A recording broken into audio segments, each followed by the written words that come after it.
qu'il savait que Dieu du ciel qui m'a promis l'enfant, il me donnera cet enfant-là certainement. Il avait une grande foi. Aujourd'hui, nous n'avons pas la foi.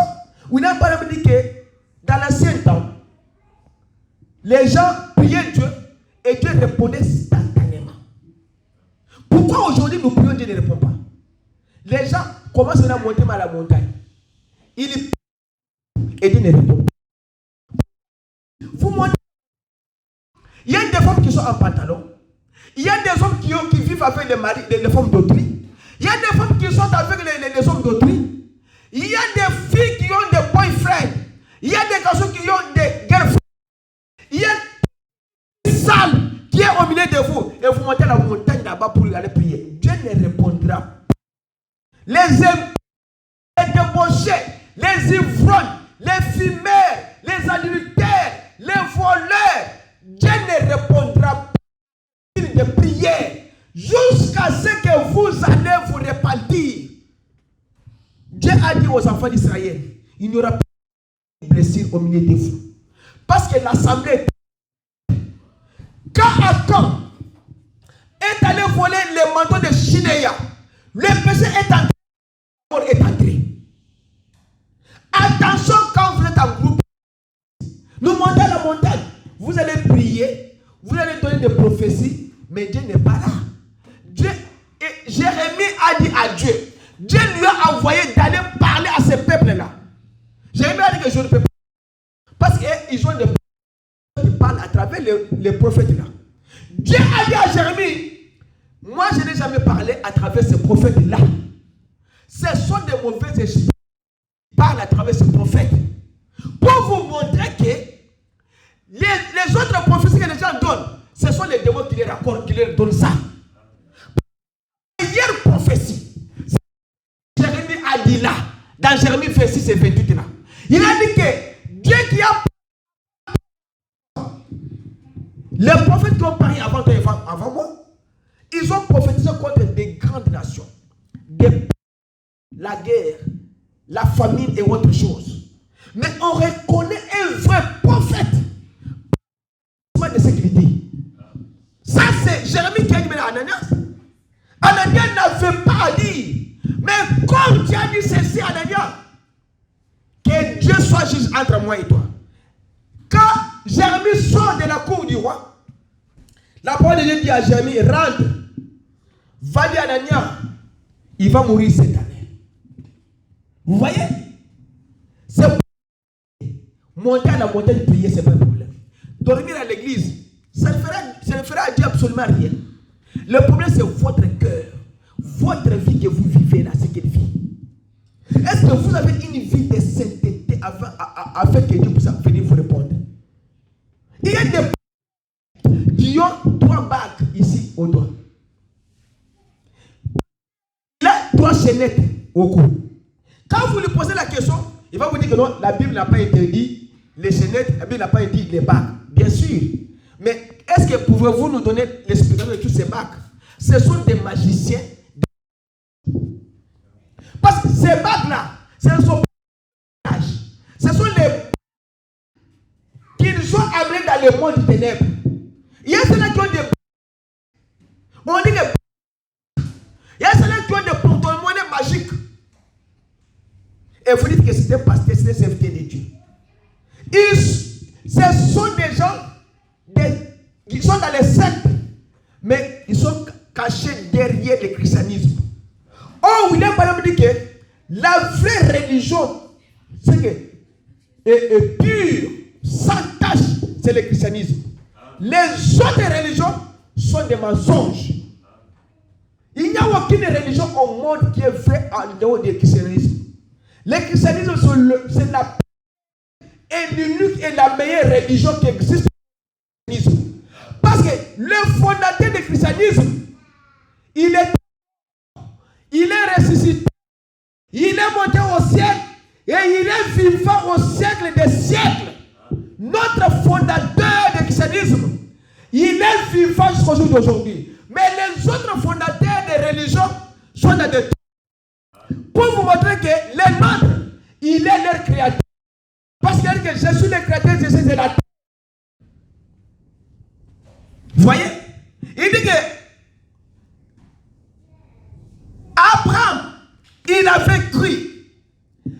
C'était un moyen.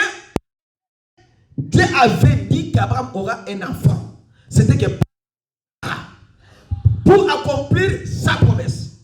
Alors il dit, même s'il avait 75 ans, s'il avait 90 ans, même à 99 ans, 99 ans, Dieu devait toujours le faire.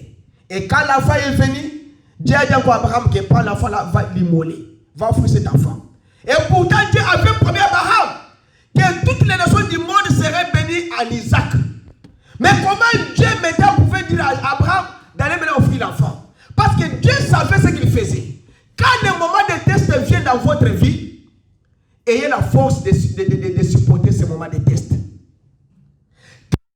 Quand grave vient en vous, ayez le temps de pouvoir accepter les moments de test. Et savoir comment vous devez vous en sortir. Il dit, voyez-vous comment Dieu s'y prend? Le preuve, Dieu peut que il dit que Dieu permet au moins que les choses deviennent noires dans votre vie. Dieu permet des fois que votre vie devienne chronique. Des fois que même les docteurs ne parviennent pas à une maladie qui peut vous tuer. Dieu fera quelque chose de compliqué que les gens commencent maintenant à voir à mal comprendre.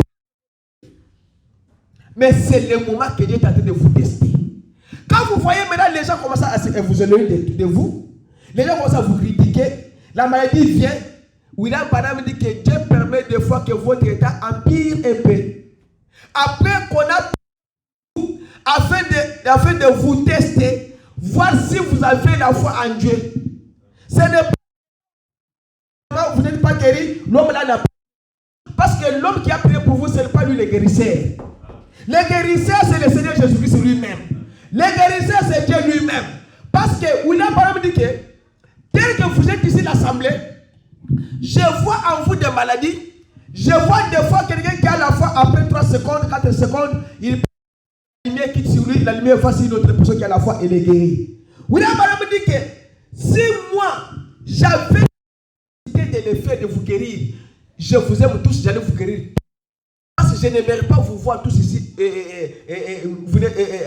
malades. Je vais vous voir en bonne santé. Mais je ne suis pas le guérisseur. Vous voyez, le ne peut pas vous rassurer sans que Dieu lui rassure que vous serez guéri. Il vous dit que non, vous serez guéri. J'ai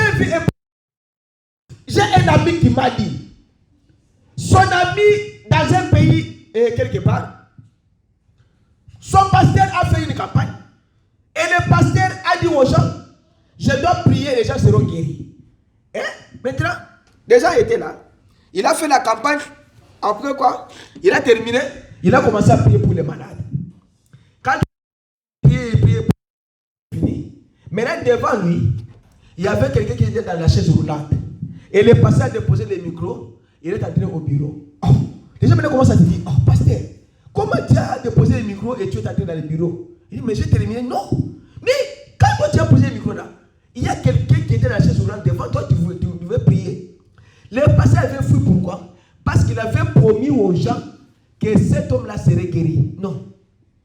Il y a quelqu'un qui est venu lui dire, pasteur, William, Dieu lui a dit, si vous ne voyez pas les signes sur votre main, bénédiction, laissez-lui partir. Et c'est fini. Toi, tu peux craindre quelqu'un dans la chaise roulante. Est-ce que c'est toi qui guéris? Le guérisseur, c'est Dieu lui-même. Toi, la personne, dis-lui que ayez la foi. Dieu va vous guérir. C'est fini. Il y a même dans la Bible des gens que Jésus-Christ lui-même, il ne les guérissait pas sur place. Jésus lui dit, va te laver dans le Siloé et tu seras guéri. Ah, Jésus envoyait même les lépreux aller dans les temps, donner ce que Moïse frère s'est recommandé. Et quand Jésus il leur a dit allez accomplir maintenant ce qu'il dit à travers le prophète Moïse. C'est que Jésus faisait la boue Avec ses salives, il plaçait sur les yeux de quelqu'un, il lui envoyait, va te laver dans le Siloé et tu verras. Jésus avait la capacité de dire à cet homme-là qu'il voit et il pouvait voir. C'est le Seigneur qui guérit. Maintenant, il dit, si ce matin, vous voulez sortir, il faut être de Dieu. Et les démons qui vous ont collé, les mauvais esprits qui vous ont des années. William Madame vous dit que si vous voulez sortir et vous voulez être délivré de ces démons-là, il faut être dans la parole de Dieu. Si vous voulez être guéri, soyez dans la parole. Abraham, qu'en croyant dans la parole de Dieu, en dehors de la parole de Dieu, vous ne serez pas guéri, vous ne serez pas délivré. Il dit que quand Israël était en Égypte, ils étaient dans la servitude et ils avaient des ennemis. Alors il s'est mis à crier à Dieu pour la délivrance. Il remarquait comment Dieu va pouvoir. C'est quand nous sommes dans la parole de Dieu. Israël avait la parole selon laquelle il sortirait un jour. Il avait une qu'un jour, il faut sortir de cet esclavagisme-là. Vous aussi, vous avez aussi une promesse que l'esclavagisme de cette maladie, de la pauvreté-là, Dieu vous avait promis dans la Bible que vous sortirez de cet esclavagisme-là. Mais il vous dit seulement de conformer à la volonté de Dieu pour que Dieu pourvoie ce qu'il avait promis de faire pour vous. Conformez-vous à la volonté de Dieu pour que Dieu puisse faire sortir ou pouvoir ce qu'il avait promis pour vous pour votre délivrance. Si vous ne vous conformez pas à la parole de Dieu, Dieu ne sortira pas ce qu'il a promis pour vous pour votre délivrance. Alors soyez dans la parole afin que la parole puisse vous guérir. Quand vous manquez la confiance en Dieu, c'est c'est là où vous tombez et vous ne réussirez pas. William m'a dit qu'il y a des hommes et des femmes assis ici ce soir. Ils souffrent du cancer, souffrant du cœur, des maladies dangereuses, sans doute. Il dit que l'unique espoir que vous restez après que les médecins a déjà fait tout son possible, vous avez simplement peur de tendre la main et de lui faire confiance. Confiance en Dieu. Dieu a une issue pour vous, pour votre délivrance et pour votre guérison. Ayez seulement confiance en Dieu. Dieu va vous faire sortir de cette maladie-là et de cette souffrance-là. Il dit, n'ayez pas peur. Recevez la parole de Dieu. Tenez-vous juste là. C'est la voie à laquelle Dieu a pourvu pour vous. Pour votre délivrance et pour votre guérison. Dieu vous a envoyé ici ce soir dans ce but-là. Il ne vous a jamais envoyé ici ce soir pour que moi... Non. Dieu ne vous a pas envoyé ici pour que moi, Bertin, je prie pour vous. Non. Mais pourquoi il vous a envoyé ici ce matin? Il dit, il vous a envoyé ici ce soir ou ce matin pour accepter la voie à laquelle il a pourvu pour votre guérison. Et la voie par laquelle il a pourvu pour vous, il dit que c'est le Seigneur Jésus-Christ. Les sacrifices expiatoires pour les péchés et la maladie. Il dit que j'espère que vous comprenez. Dieu ne vous a pas envoyé ici ce matin pour que Bertin prie pour vous. Dieu vous a envoyé pour que vous puissiez accepter la voie pour votre guérison. C'est Jésus-Christ. C'est lui qui va vous guérir ce matin. Il dit que ne raisonnez pas parce que Dieu, on ne raisonne pas. J'aimerais que cela entre profondément du côté gauche. Sur la 5e côté. Il dit, écoutez. Dieu là, il est le Jéhovah Jireh. Il est l'Éternel qui est sacrifice. Acceptez ces sacrifices-là ce matin. N'essayez pas du tout de raisonner là-dedans. Ne commencez pas à dire que est-ce que je serai guéri? Est-ce que mon problème sera terminé? Non. Acceptez les sacrifices. Ne raisonnez pas sur ça. Vous ne le pouvez pas. Les voies de Dieu dépassent l'entendement. On ne raisonne pas sur Dieu. On ne les connaît pas par la connaissance. On ne les connaît pas par l'instruction. On les connaît par cette unique chose. Et la chose, c'est la foi. On ne peut pas raisonner. C'est irréfléchi de croire que vous pouvez résoudre cela par la raison. On ne le peut pas. On doit simplement accepter Dieu par la foi. Et cela réglera votre problème. Il y a d'autres choses que nous donnons des béquilles. Il y a les autres démons que nous-mêmes nous élevons les démons. Il y a d'autres que nous-mêmes nous les glorifions. Ils ne sont rien. Il y a même des que les gens les font grands.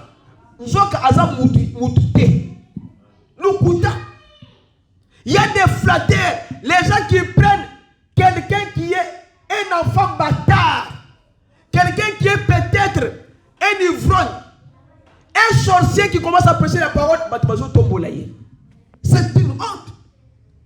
Ce sont des gens qui sont en train d'élever les démons. Vous ne pouvez pas élever un démon. Ne donnez pas à un démon les béquilles. Ne donnez pas à un démon l'occasion de vous. Ne donnez pas la chance à un démon de vous. Ne donne pas les démons l'accès de discuter avec vous sur la parole de Dieu. Quand un démon commence à discuter avec vous, les démons connaissent les écritures bibliques. Les démons peuvent vous convaincre si vous n'avez pas le Saint-Esprit. Et les démons que je parle, ce n'est pas un démon que vous voyez dans la télé. Ce sont des gens très bien habillés. Ils vous disent, oh, le message c'est quoi? Le message c'est la parole de Dieu. Même si vous et nous faisons la campagne ensemble, ce n'est pas un problème. Même si vous et nous partageons la même église, ce n'est pas un problème. Les démons parlent comme ça, gentiment. Ne donnez pas l'accès à un démon de vous parler ou de discuter avec vous sur la parole. Jésus avait dit à Satan, hors de moi Satan. Car il est écrit, et c'est Jésus n'a pas discuté avec Satan. S'il avait continué avec Satan, Satan connaît très bien la Bible. Et l'écriture que Satan avait dit à Jésus là, c'est Moïse qui l'avait parlé dans Exode. C'est dans Psaume avec David. Satan lui a dit ça à la montagne. Et vous le discutez avec Satan. Ne donnez pas béquille au diable de parler avec vous. Dites à Satan, je connais Dieu, je connais le Seigneur Jésus-Christ, c'est lui qui est mon rédempteur et c'est lui qui est mon guérisseur. Dieu prendra soin de vous jusqu'à ce que vous arrivez à ses promesses. Dieu avait pris soin d'Abraham. Il lui avait parlé de toutes choses jusqu'à ce que Dieu a réalisé ses promesses. Vous tuez sans que Dieu puisse finir avec vous. Qu'on ne vous trompe pas. Les mystères de la naissance et les mystères de la mort appartiennent à l'Éternel. Satan n'est pas l'enfant qui viendra, sera un. Ou bien il aura les cheveux roux, ou bien les cheveux noirs, ou les cheveux, les yeux comme ça, l'éteint. Satan ne peut pas connaître. Satan ne peut pas connaître ta taille au sein de ta maman, que quand tu seras garçon, à tel âge, tu auras telle taille. Satan ne connaît pas. Satan ne peut pas connaître qu'est-ce que tu seras dans la vie quand tu es au sein de ta maman. Et il ne peut pas. Satan connaît C'est quand toi tu divulgues les secrets de ton fils, Satan saura maintenant que Dieu lui a promis que cet enfant qui viendra ici sera maintenant grand et c'est lui qui sauvera Israël. Maintenant, je dois le tuer. Satan ne savait pas que Jésus qui vient là, l'enfant qui est dans le sein de Marie là, c'est lui qui est le sauveur du monde. Il ne savait pas. Satan l'a su quand les mages sont allés voir Hérode. C'est là même que Satan est entré dans Hérode pour dire maintenant aux soldats que allez tuer maintenant tous les enfants de 2 ans. Vous voyez? C'est parce que Satan ne savait pas. Satan ne savait pas. L'enfant ici qui est dans les berceaux sur le fleuve Nil, c'est lui qui va faire sortir Israël de l'Égypte. Il ne le savait pas. Il l'a su quand Moïse avait déjà 40 ans. Il voulait sauver maintenant ses frères.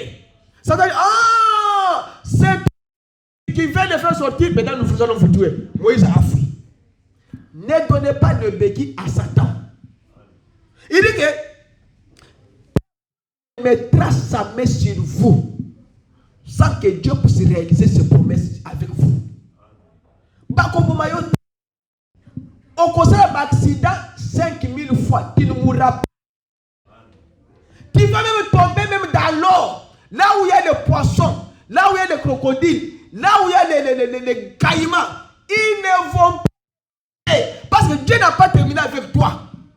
Dieu a une œuvre à faire avec toi. Dieu n'a pas terminé avec toi. Comment Satan peut te mettre la main? Il ne peut pas le faire. Il dit, quand vous avez soif de Dieu ce matin, il y a un rocher qui doit vous abreuver. Dieu frappe les rochers pour le bétail. Jehovah Jireh, l'Éternel qui s'est pourvu d'un sacrifice, était juste avec les enfants d'Israël. Et il a frappé le rocher. Là où il n'y a pas l'eau, Dieu peut faire sortir l'eau pour vous abreuver. Là où il n'y a pas à manger, Dieu peut vous donner la manne cachée. Là où vous êtes fatigué, Dieu est votre appui. Là où vous n'avez pas d'argent, vous êtes un homme malhonnête, une femme qui n'a pas d'espoir. Et Dieu va vous relever parce qu'il a une promesse qu'il a promis pour vous. Dieu ne vous laissera pas. Si les gens combattent votre vie, ils combattent Dieu qui vous a envoyé pour vous. Si quelqu'un veut vous détruire, qu'il commence à détruire d'abord Dieu qui vous a envoyé. Quand le docteur vous abandonne, Dieu, il est le Jéhovah Jireh, il est l'Éternel qui guérit de toutes vos maladies. Il a fils pour votre guérison. Il est le Dieu. Il a une issue qu'il a effrayée pour vous afin d'arriver à ses promesses. Dieu, pour voir une expression, quand les serpents, ont morci les enfants d'Israël, Dieu a dit à Abraham, Dieu a dit à Moïse, allez faire les serpents d'Éré. Il dit que quand ils étaient là-bas, ils ont péché, les serpents se sont mis à les mordre. Il n'y avait rien qu'ils pouvaient faire. Et Dieu, Moïse lui parlait, il prouvait une expiation. Il a dit à Moïse, va fais à un serpent, place-le sur la perche. Et quand on regarde ce serpent, sera guéri. Oui, là, madame dit que les serpents, là, répondent à juger. Il dit, les reins répondent divin. Dieu du ciel, comme vous avez péché, il a dit, le serpent va. Lui-même, Dieu, a par lesquels il devait s'en sortir de ce morceau de serpent. Dieu peut vous tester. Dieu peut vous frapper. Il a toujours un moyen à faire sortir ses enfants de toutes ces choses-là. Il a toujours un moyen qu'il a déjà pourvu dans sa grande intelligence-là de pouvoir faire sortir de cette souffrance-là. Ne vous fatiguez pas. Ne pleurez pas. Ne vous fâchez pas contre les gens. Soyez sûr que celui qui est en vous est plus grand que celui qui est dans le monde. Soyez sûr que Dieu va les réaliser. Élie a prononcé les jugements sur Israël. Élie a dit, cette année, il n'y aura ni pluie 3 ans et 6 mois. Ni pluie, ni la rosée. Il avait la foi qu'avait Abraham. Il a dit la chose est arrivée. Alors, le même serpent, Jésus a dit que de la même façon dont le serpent a été élevé là-bas, et le serpent avait double raison. Pour faire quoi?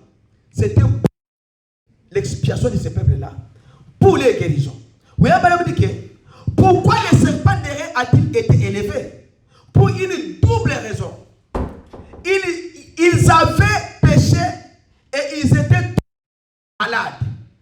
Et bien alors, Jésus fut élevé, il fut blessé pour nos péchés. Et c'est sûr que nous sommes guéris.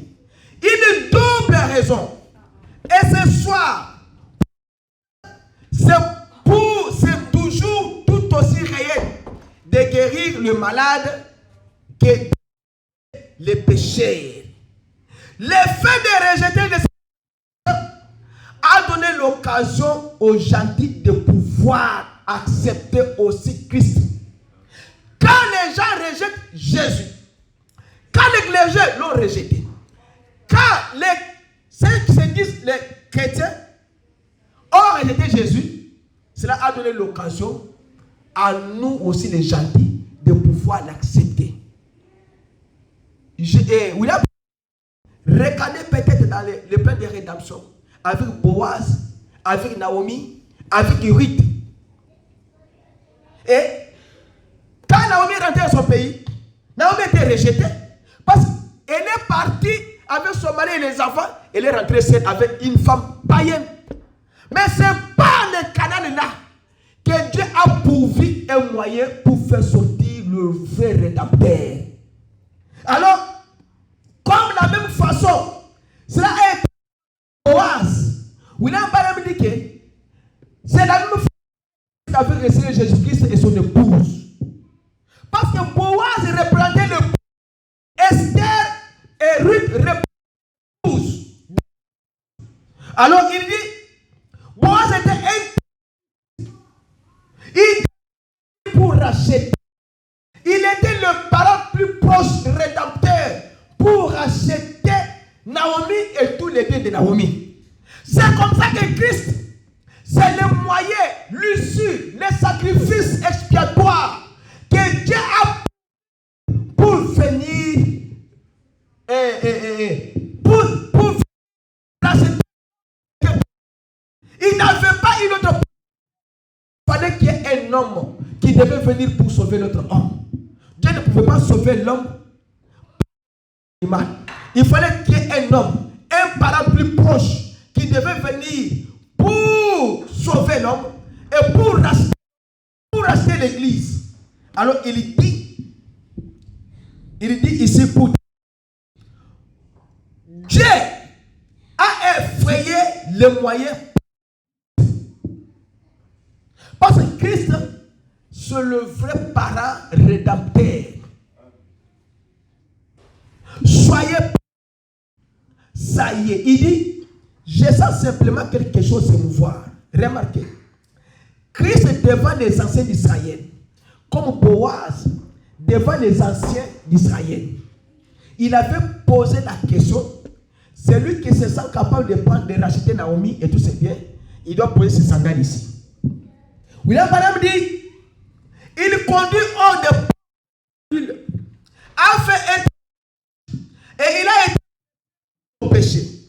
C'est pour nous été guéris.